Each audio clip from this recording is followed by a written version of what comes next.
Assalamualaikum warahmatullahi wabarakatuh. Pemirsa channel Rahmi Naila Hiburan dan Dakwah.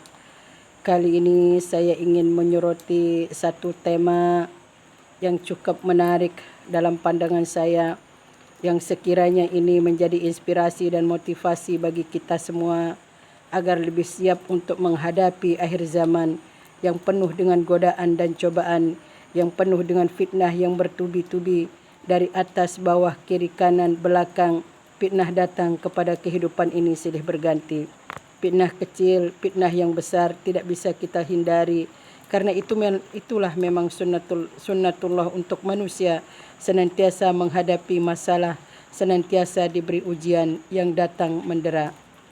Pemirsa channel Rahmi Naila Hiburan dan Dakwah, apakah yang harus kita persiapkan kira-kira untuk menghadapi akhir zaman ini yang membuat kita semakin kalut dan bingung dengan berbagai macam peristiwa-peristiwa yang terjadi di hadapan kita, baik di depan mata kita maupun di luar negeri, yang sekiranya membuat bulu kuduk kita bergidik, yang sekiranya membuat kita sedih dan perih menerima kenyataan-kenyataan dan berita-berita yang selama ini mengguncang batin kita sebagai kaum muslimin.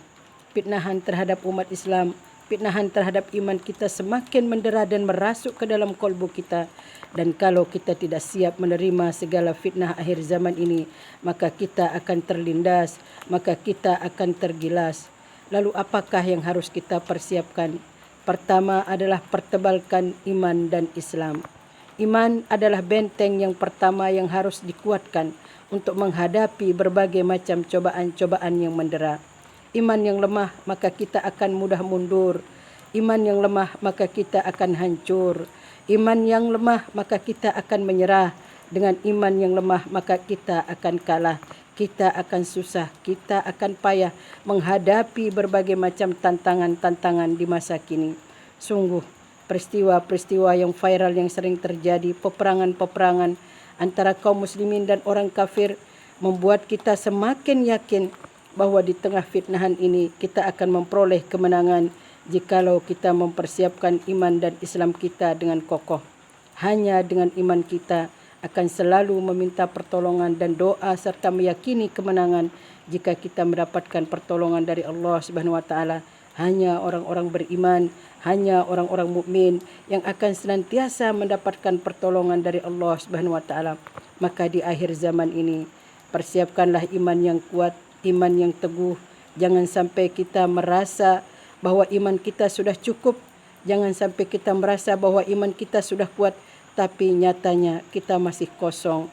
Pertebal iman dan Islam kita dengan sungguh-sungguh dan senantiasa meyakini akan pertolongan Allah dari setiap perjuangan melawan kebatilan. Yang kedua adalah perbanyak amal soleh. Dengan memperbanyak amal soleh, maka kita akan senantiasa menjadi lebih percaya diri untuk menghadapi kehidupan yang penuh tantangan ini. Dengan beramal soleh, maka kita telah berbuat banyak untuk umat manusia dan kaum muslimin. Dengan beramal soleh, maka menjadi garda bagi kita untuk menjadi dana kita untuk menghadapi segala tantangan dan tentunya juga menghadapi kematian kita. Kemudian yang ketiga adalah perbanyak ilmu, karena dengan ilmu adalah senjata yang ampuh untuk menghadapi segala macam cobaan yang mendera. Ilmu yang banyak kita gunakan di jalan Allah, kita gunakan beramar ma'ruf nahi mungkar. Ilmu ini kita gunakan untuk berdakwah dengan segala macam media, bahkan media sosial. Karena media sosial adalah media atau instrumen yang paling banyak digunakan oleh populasi dunia. Tidak ada satu jendela rumah pun yang terbebas dari media. Tidak ada satu dan jendela rumah kita pun yang terbebas dari media sosial. Media sosial sangat gencar memasuki rumah dan pintu-pintu rumah kita. Oleh karena itu, gunakan media itu untuk berdakwah, gunakan media itu untuk mempertajam ilmu kita dalam rangka menghadapi segala macam cobaan dan godaan akhir zaman.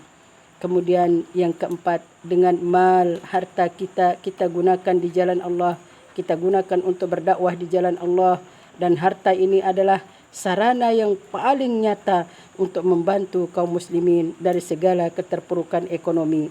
dengan harta yang kita miliki dan kita niatkan untuk berinfak di jalan Allah, maka itulah senjata yang ampuh untuk menghadapi segala macam kelaliman dan kezoliman, imperialisme dan sebagainya.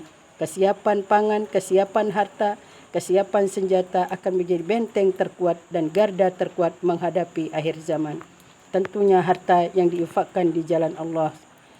Demikian apa-apa yang harus kita persiapan untuk menghadapi akhir zaman supaya kita tidak terlindas, supaya kita tidak tergilas. Semoga ini menjadi pencerahan dan motivasi kita semua, menjadi inspirasi bagi kita semua dan terus memberikan motivasi-motivasi kehidupan yang baik untuk kita ambil baiknya, kemudian kita buang buruknya dan menjadi insan yang selalu memperbaiki diri dari hari ke hari.